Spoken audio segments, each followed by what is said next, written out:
And Heather is now going to take us through adding EAT at this time. Oh, thank you so much for this opportunity to share a bit about myself and that next level into exercise. This happens to be my forte, as I'm into exercise all the time as a small fitness center owner, and I'm a health coach as well. And I like to do some public speaking on habit building. Whenever I have the opportunity, I like everybody to just think for a minute about the priorities in their life and making that their project. And so my health coaching is Project Me Coaching. And I'm a firm believer that the best project that we can invest in is ourselves. And so that's a bit about me. And one of the things that I bring to the table this evening is a background and a deep-rooted love and passion for fitness. I sit here, though, at a subway station because of the joys of health coaching and the flexibility they bring.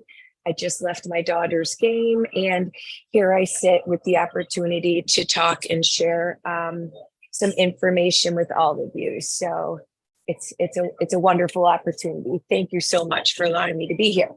So I'll begin by defining EAT. We're going to take the non off of that, and we're going to step it up in intensity and talk about exercise. And so formal exercise is about moving your body at an increased level of intensity. And in essence, you could choose any type of movement you like, the style of exercise. In fact, I think that your launching pad is to find the type of exercise fitness that works for you and your personality so that you're more likely to pursue it. So whether it be group fitness, dance classes, walking, running, hiking, jogging, as long as you're increasing the intensity so that you're getting your blood flowing and you're getting your heart rate up and you're increasing to a cardiovascular rate, you are exercising. Couple that with duration, a sustained amount of time and intensity, and now you can have some talking points in terms of how hard you're working out. So exercise in general is going to be an increased intensity in your movement that in layman's terms is going to make it a little more difficult to communicate because you're puffing and puffing. It's increasing your breathing rate. You could feel a sting or a burn of effort engaged in your muscles, and you're creating enough heat in your body that you're promoting a sweat. So you could do it in a million different ways, but that's essentially what you're looking for in a framework.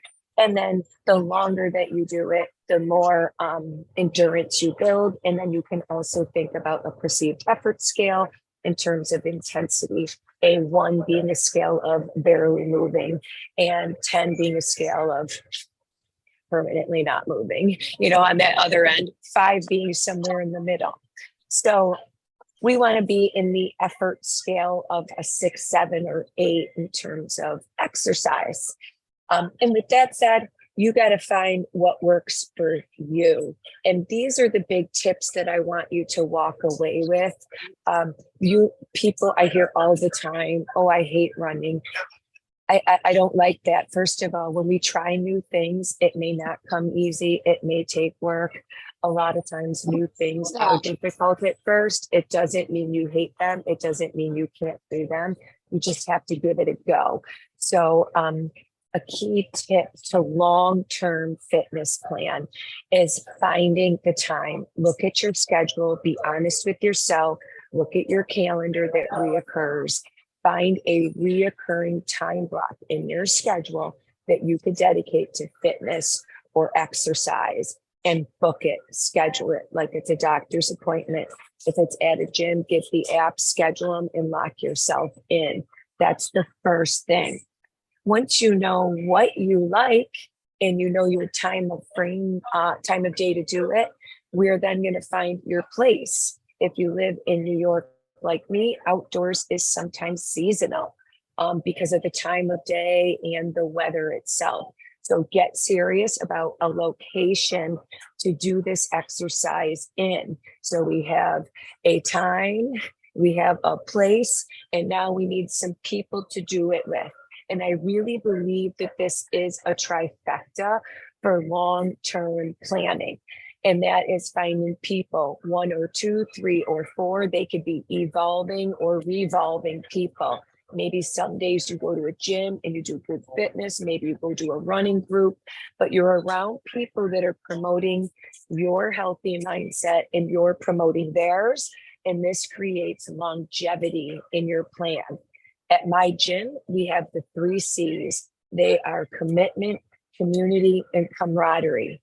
And if you commit to a community that has camaraderie in a time frame that you could be available at, you have a long-term plan that will keep evolving your interests. So I think that's my first takeaway is find the time, the place, and the people.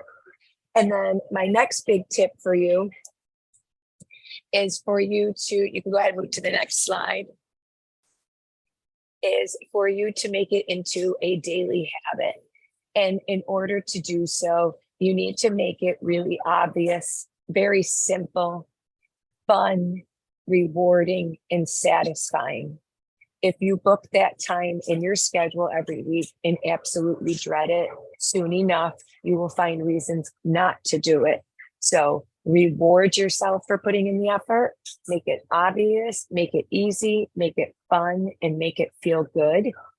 And you will find yourself building long-term habits. So those are my tips and takeaways. You can follow me on any of my socials. I give all sorts of exercise tips, but I think much like your health journey, your nutrition journey, your fitness journey is very much the same way. You need a good plan. You need to be consistent with it and a community to support it. And with that being said, I'm going to